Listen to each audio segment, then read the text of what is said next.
네, 안녕하세요. 저는 생명의 숲의 이정현 활동가라고 하고요. 오늘 도시의 생물 다양성 전략과 실행의 차이 좁히기라는 주제로 생명의 숲 도시숲 제3차 포럼에 발표를 맡게 되어 영광입니다. 저는 시민참여팀에서 3년째 일하고 있고요. 주로 도시숲인 공원에서 시민들과 만나는 일을 해오고 있습니다. 이 발표를 준비하면서 도시의 생물 다양성이 왜 중요한지에 대해 글로 풀어서 설명할 수 있는 다양한 이유들을 좀 찾아봤는데요. 그러다가 발견한 그림인데 참 재밌어서 한번 가지고 와봤어요. 여기 왼쪽 그림을 보시면 새들이 와인을 마시고 싶은데 와인병을 따지 못해서 불만족스러워하는 장면이고요. 오른쪽은 마침 부리가 병따개처럼 생긴 새가 날아와서 다른 새들이 환영하는 그런 모습입니다. 이 병따개 부리를 한 새는 아마 평소의 주식이 와인일 수도 있고 혹은 병을 딸 수 있는 능력을 모른 채 살아가다가 우연한 계기로 자신의 새로운 생물학적 지위를 찾아낸 경우일 수도 있겠는데요. 사실 생물 다양성이 왜 중요한지는 여러 가지로 설명할 수 있겠지만 저는 다양성이라는 그 개념 자체가 생물종을 이야기할 때뿐만 아니라 다른 많은 경우에 있어서도 매우 중요하고 자연의 핵심적인 가치라는 생각이 들었습니다. 오늘 그 지금 중방에는 저는 시민분들이 많이 신청을 해주셔가지고 리스트를 보고 뭔가 시민분들에게 하고 싶은 이야기를 좀 담았는데 오늘 지금 제 앞에 계신 분들은 다 박사님 교수님들이셔서 제 슬라이드가 수준에 맞는지 모르겠어요. 근데 지금 유튜브에 열 몇 분께서 30분이나 오셨다고 하네요. 신인분들이 유튜브로 많이 보고 계실 거라고 생각을 하고 발표를 하도록 하겠습니다. 네, 들어가기에 앞서 제 소개를 간단히 좀 더 드리면요. 저는 대학교에서 생물학을 공부했는데 도시의 귀화식물을 전공했다 보니까 나무에 대해서는 사실 잘 몰랐고요. 도시의 들풀들은 모두 이름을 불러줄 수 있지는 못하지만 대부분 구면으로 느껴집니다. 새에 대해서는 이제 막 딱따구리를 구분하는 정도라고 소개해드리면 좋을 것 같아요. 생명의 숲에서는 서울시 공원 세 곳의 생물 다양성을 시민들과 함께 모니터링하는 활동을 2년 동안 진행했었고 지금은 그린짐이라는 시민 참여형 도시숲 가꾸기 프로그램을 남산하고 성미산에서 운영하고 있습니다.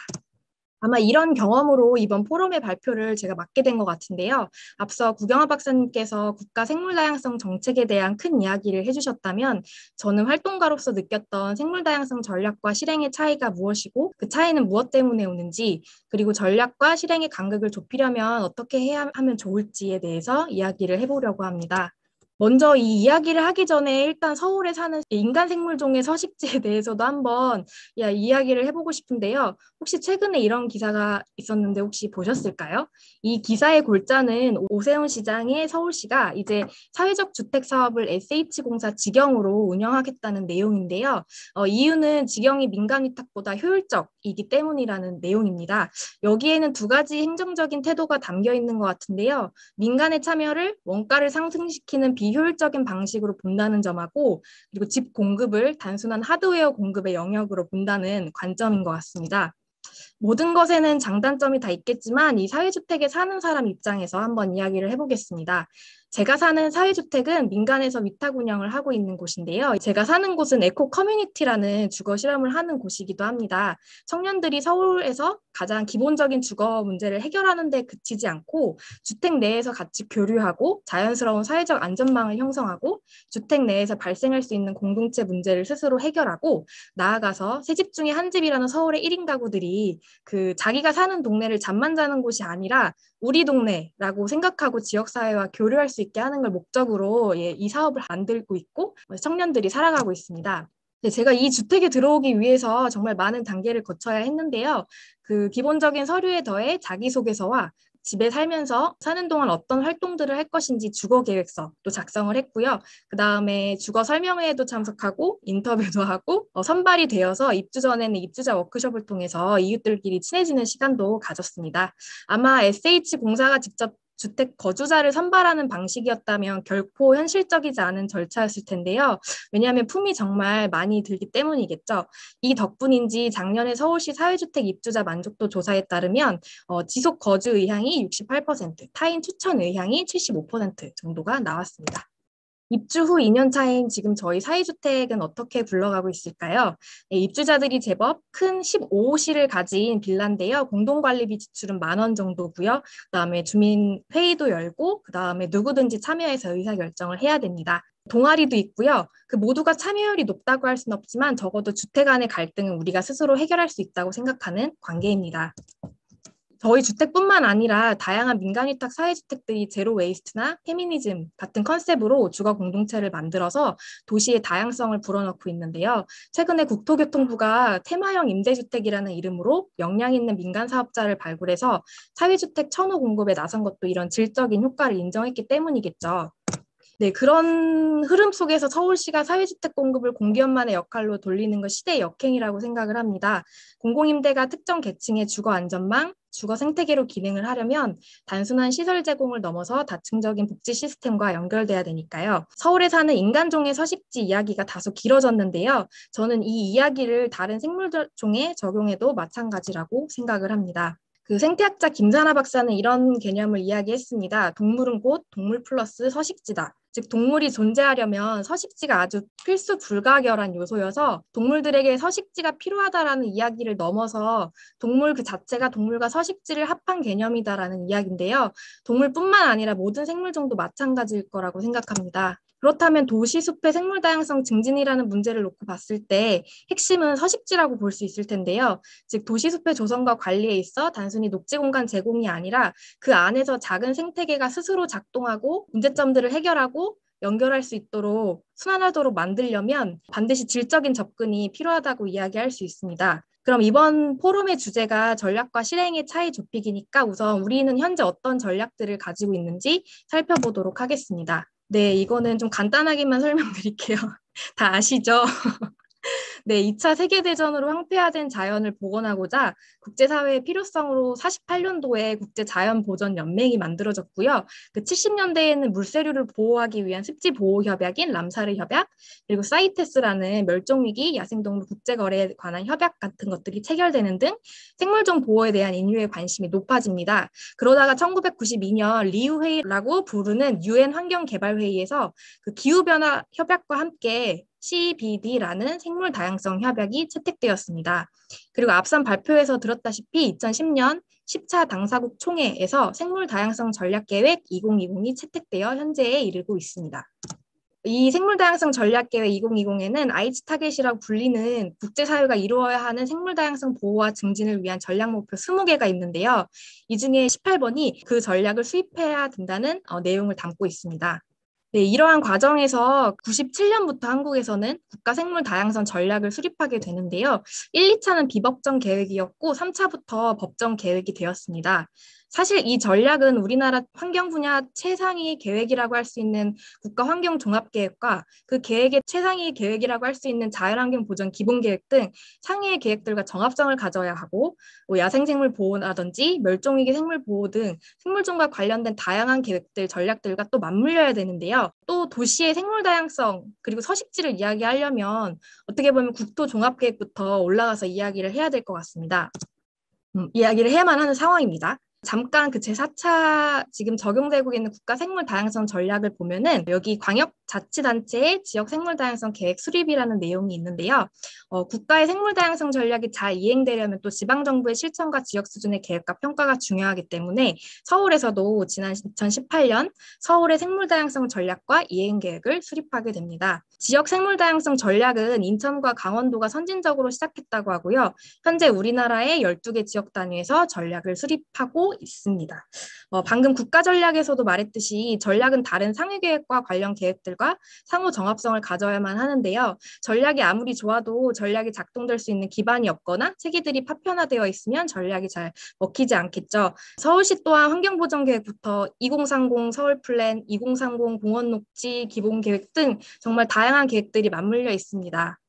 이거는 서울의 제1차 생물다양성 전략 및 이행계획인데요. 잠깐 살펴보면 함께 지켜요, 함께 늘려요, 함께 돌봐요, 함께 누려요, 함께 기억해요. 5가지 목표를 하여 다양한 액션 플랜들이 있습니다.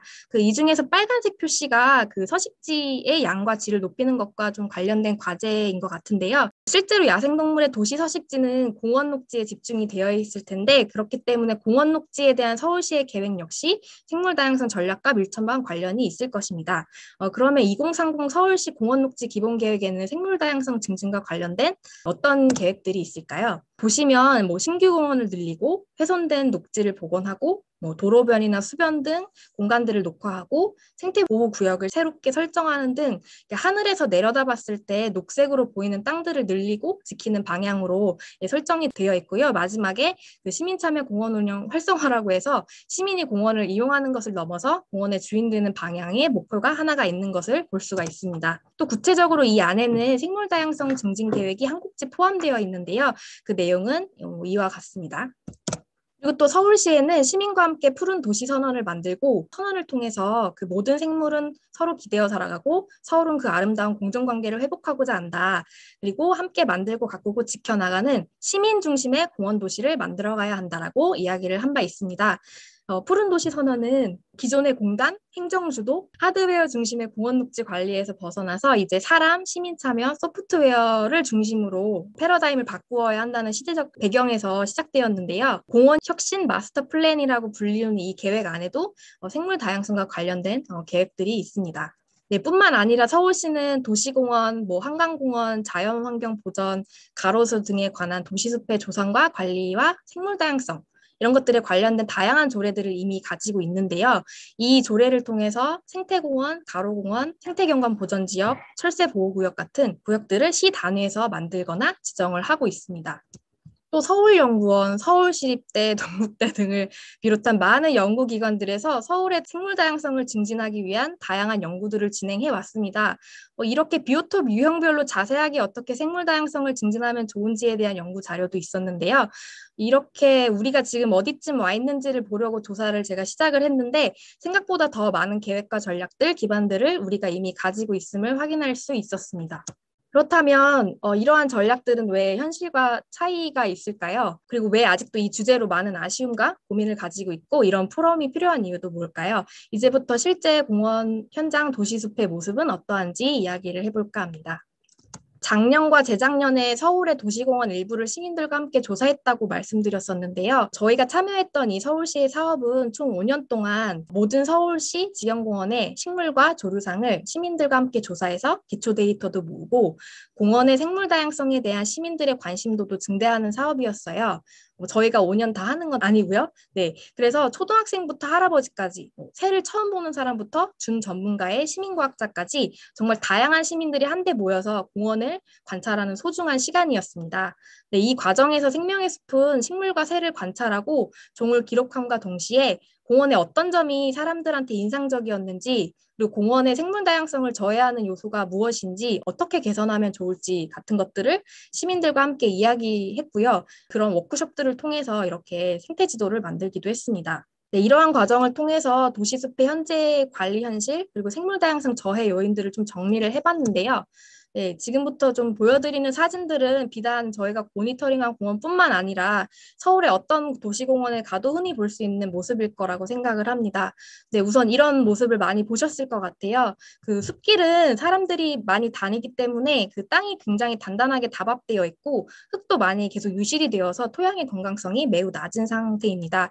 토양의 건강성이 낮으면 사층 식생을 비롯해서 식물들이 자랄 수가 없고 물이 토양으로 스며들어 수분을 충분히 머금고 이 산이 큼직한 나무들을 키워낼 수 있는 그런 촉촉한 산이 될 수가 없습니다. 더 큰 문제는 이런 길이 또 지나치게 많다라는 건데요. 다밥을 방지하기 위해 야자 매트를 만들어도 다시 매트 옆으로 길이 확장됩니다. 도대체 이 작은 공원의 정상을 올라가는데 왜 이렇게 많은 갈림길이 필요한 걸까요? 네, 이런 부분은 우선 시민들이 정해진 지정 산책로로만 숲을 이용하는 매너도 바뀌어야 되고 또 이미 난 길은 더 크게 나기 전에 막아서 정리를 해줄 수도 있어야 합니다. 현재 관리 주체에는 보통 주민들이 다니던 길이 막히면 민원을 넣는 경우가 많아서 등산로 정리하는 데 소극적인 편입니다. 또 이런 빗물이 빠져나가는 시설물이 잘못 설치되어 있거나 아니면 막혀 있어서 빗물 관리에 실패하고 그 때문에 토양 유실이 가속화되는 케이스도 많은데요.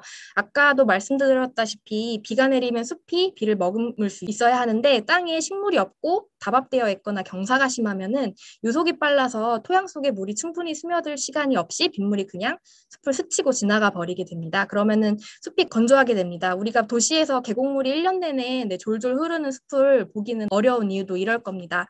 네, 물은 식생을 다양하게 발달시키고 또 그로 인해 작은 곤충들도 불러 모으고 다시 그 곤충을 먹는 새를 비롯한 동물들을 불러 모으기 때문에 너무나 중요한 생물 요소여서 이러한 좀 사소하지만 이런 빗물 관리, 빗물 시설물도 굉장히 중요하다고 봅니다.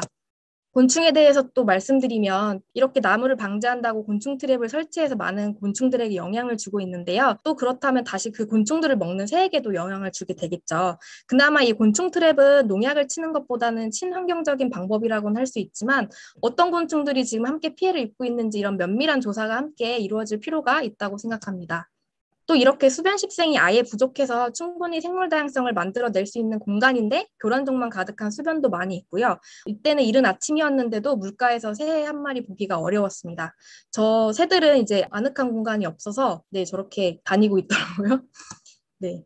그리고 나무들 자체가 건강 상태가 좋지 못한 경우도 많았는데요. 대표적으로 그늘에 양수를 심는다거나 하는 식으로 적재적소를 하지 못해서 네, 그렇게 되는 경우가 많이 발견이 됐습니다. 왜 그럴까 생각을 해보면 숲의 관점에서 면밀하게 나무를 심는 상황이 아니다 보니 그리고 수급되는 나무도 정해져 있다 보니 관리가 안 되면 아예 죽거나 혹은 그 나무를 살리기 위해서 지나치게 관리력이 많이 필요해지는 건데요. 그렇게 관리를 많이 해야 되는 나무라면 스스로 작동하는 자연이라고 하기보다는 정원이라고 볼 수 있겠죠.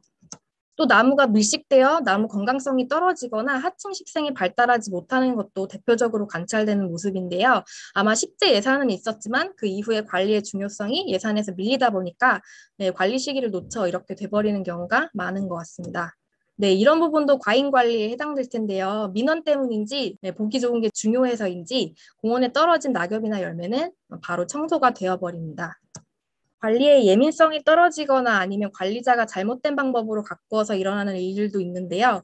아마 현장 관리 감독 없이 정해진 시간 안에 많은 면적을 작업자들이 가꾸어야 되다 보니까 네, 정밀한 숲 가꾸기는 어려워 보입니다. 시민들의 안전도 역시 중요하지만 이런 식으로 배려의 아이디어가 더 필요한 부분도 있고요. 수도권에 광범위하게 퍼져 있는 서양 등골나무를 비롯해서 돼지풀, 가시박 등 제거가 필요한 교란종들이 훼손된 곳에 쉽게 들어오는데 그게 방치되어서 확산되기도 합니다. 네, 그리고 또 이렇게 갑자기 빠르게 진행되는 재정비 사업들도 숲의 건강성을 해치는 요소인데요. 그 죽거나 썩은 아까시나무를 단계적으로 제거하는 게 아닌 한 번에 진행되는 대형 사업들은 좀 취지와는 무관하게 뭔가 개발공사 같은 오명을 또 쓰게 됩니다. 또 관리 주체 시민 소통 능력이 매우 아쉽게 느껴지는 개선 지점들도 많이 보였는데요. 그 왼쪽 사진은 보라매 공원에서 아마 제일 컸을 것 같은 이 현사시나무인데 저희가 모니터링을 했던 당시에는 공원관리소에서 판단하에 이렇게 걸체를 했던 나무입니다. 그래서 어떤 시민분이 이 나무를 기억을 하고 있었고 왜 잘렸는지 매우 궁금해하시고 슬퍼하셨는데 공원관리소에서 판단을 해서 필요한 부분에 벌목을 했기 때문에 그 부분에 대해서는 특별히 큰 문제가 느껴지지는 않았지만 자르기 전에 먼저 주민들에게 안내를 하고 자른 뒤에도 왜 벌목이 필요했는지 안내를 했다며 하는 아쉬움이 남았습니다. 관리 주체에서는 필요한 벌채도 사람들이 나무 베지 말라는 민원이 많아서 못 뺀다는 말을 할 때도 있는데요. 서로 지속적인 소통이 쌓여야 그 서로가 하는 일에 신뢰가 쌓일 수 있는데 관리 주체는 시민들의 이해도를 그리고 시민들은 관리 주체의 불통으로 인한 또 이 불신을 문제로 또 보고 있습니다. 오른쪽 같은 경우에는 마로니에 열매를 주워가면 설사와 구토가 일어나니 절대 주워가면 안 된다라는 금지 문구인데요. 일반적으로 이러한 경고성 멘트나 사고 위험이 있는 부분에 대해서는 관리를 하지만 시설 이용 주의사항 이상의 소통은 이 관리 주체와 시민들 사이에 있어 보이지가 않습니다. 왜냐하면 이 공원에는 나무 이름표가 거의 하나도 없었는데 유일하게 나무에 대한 이야기가 붙은 게 이 열매의 독성이 맹독하고 이런 부정적인 이야기를 담고 있는 게 그치고 있는 것도 되게 좀 아쉬운 지점이었습니다.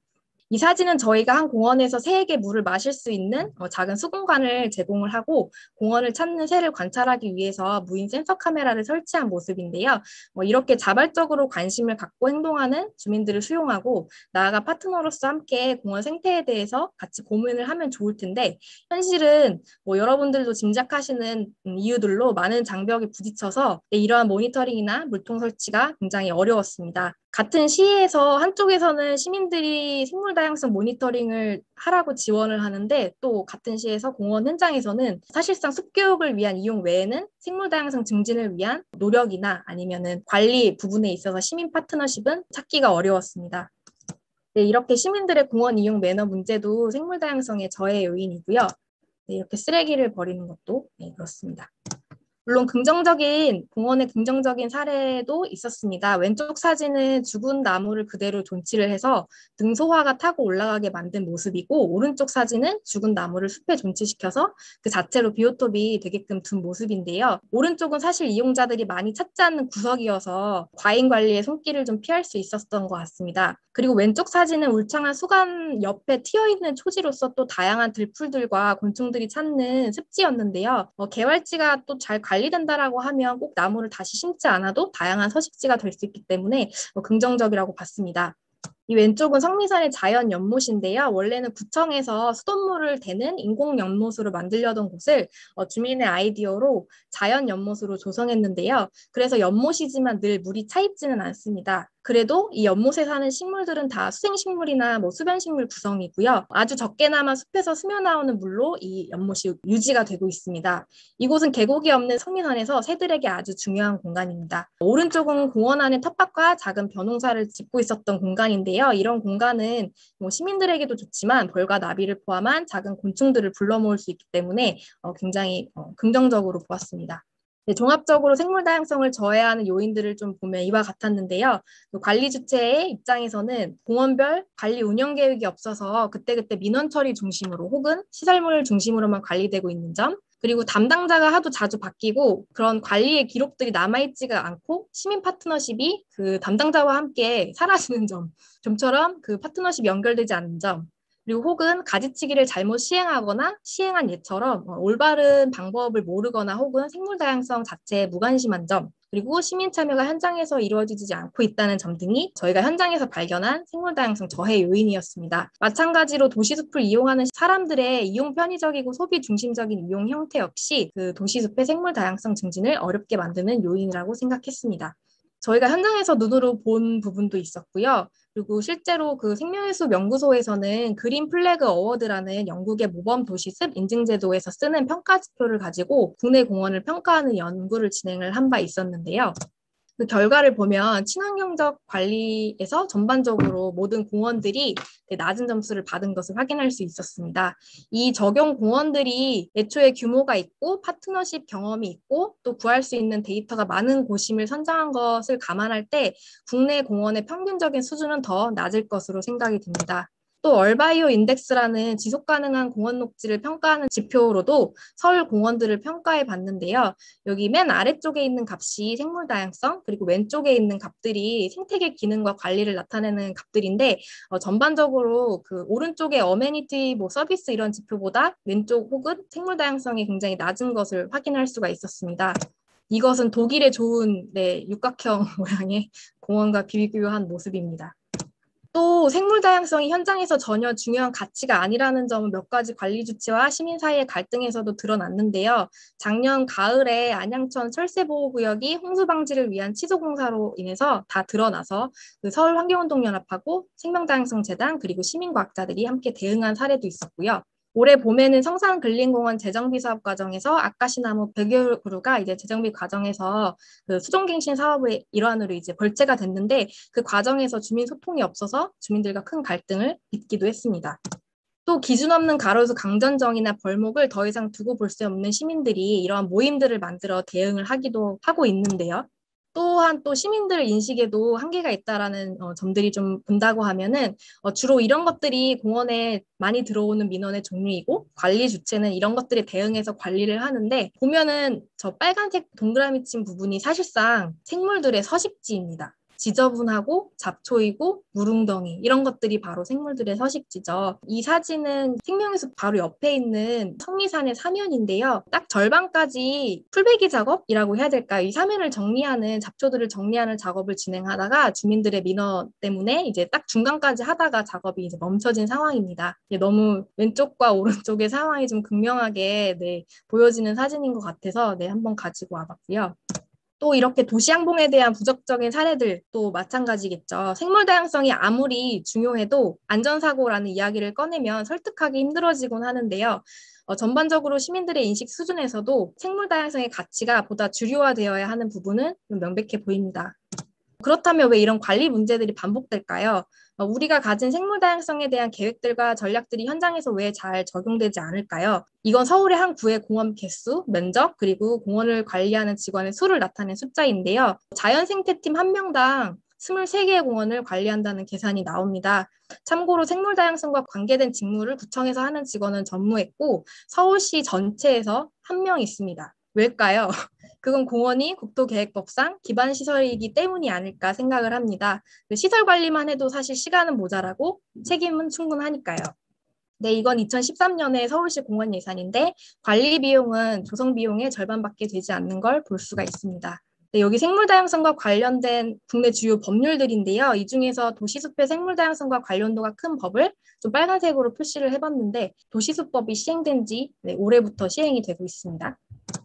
보시면은 그 공원법으로 시작한 공원녹지법은 일찍이 제정이 됐고 환경부의 생물다양성법은 2013년, 산림청의 도시숲법은 작년에 제정돼서 올해부터 시행이 되고 있는데요. 말씀드렸다시피 일반적인 도시공원은 국토교통부의 공원녹지법 하에 만들어지고 관리되고 있기 때문에 이 기본적인 공원녹지법 안에서 시설이 관리되는 태생적인 한계가 있다고 봅니다. 도시숲의 통합적인 관리를 위해서 도시숲법이 만들어지기는 했지만 이 법들이 선행법에 속하는 부분들이 많아서 도시의 생물다양성 증진을 목표로 관계부처들이 같이 움직이지 않으면 도시숲법의 취지대로 가는 게 쉽지는 않아 보입니다. 네, 제가 오프닝에서 사회주택 이야기로 먼저 시작을 했는데요. 생물들도 마찬가지라고 생각합니다. 생물 다양성을 위해서는 생물들에게 물리적인 녹지 공간 이상의 간신히 사는 게 아닌 충분히 살아갈 수 있는 서식지가 있어야 되고 그렇게 서식지의 질을 높이려면 공원을 시설이 아니라 서식지라는 시각으로 볼 수 있는 눈을 가진 시민의 힘이 필요합니다. 네, 이 사진은 성미산을 숲으로 돌보고 가꾸는 그린짐 활동에 참여한 시민들의 모습인데요. 그 공원을 이용만 하는 공간이 아니라 주인이 되어 직접 돌볼 수 있는 공간으로 시민들도 바라볼 수 있어야 합니다. 서울시는 이미 푸른 도시 선언을 통해서 사람, 시민 참여, 소프트웨어 중심의 패러다임으로의 전환을 선언한 바 있습니다. 그리고 이 방향은 약 10년이 지난 지금까지도 여전히 유효하다고 봅니다. 그건 시장이 바뀌더라도 유효해야 합니다. 많은 시민들이 이미 도시의 생물 다양성을 위한 활동들을 하고 있는데요. 보면 공원에서 모니터링을 하고 생태 교육을 하고 하는 활동들은 잘 정착이 되어 있는 것 같은데 도시숲을 직접 조성하고 운영하고 관리하는 분야에 있어서는 시민들에게 문이 아직 많이 열려있지 않습니다. 관리 주체는 공원 관리에 있어 시민들의 참여를 더 적극적으로 열어야 된다고 생각을 하고요. 그래야만 우리가 이런 목소리를 낼 수 있는 시민들이 더 늘어나고 이웃의 옥상에 벌집이 있어도 웃으면서 함께 살 수 있는 서울이 될 것 같습니다. 네, 오늘 저에게 주어진 주제가 생물다양성 전략과 실행의 차이 좁히기, 도시숲의 조성 및 관리에 대한 생물다양성 증진 방안 제안이었는데요. 네, 너무 원론적인 이야기가 아닌가 싶지만 정말로 필요한 방향이고 아무리 말해도 지나치지 않은 또 이야기여서 제안으로 정리해보면 이렇습니다. 네, 우선 생물다양성 증진 계획이 포함된 공원별 중장기 관리 계획이 있어야 되고요. 그래야지 민원 중심으로 대응을 하는 것이 아니라 긴 시각으로 공원을 숲이라고 보고 관리를 할 수 있을 것 같고요. 그다음에 생물다양성 증진을 위한 전담 조직과 예산이 반드시 필요합니다. 그리고 생물다양성과 생태적 가치를 주요할 수 있는 관리자 교육이 필요하고요. 또 시민 참여 분야가 활성이 되어야 하는데 도시숲 조성과 관리 프로그램 전 분야에서 시민 참여 파트너십이 활성화가 되어야 하고 그리고 시민들이 공원의 주인이 돼서 공원을 직접 관리하는 문화도 정착이 되어야 합니다. 네, 이를 통해서 우리의 전략과 현장의 실행이 이루어질 수 있도록 그런 날이 오기를 바라면서 저의 발표를 마치도록 하겠습니다. 감사합니다.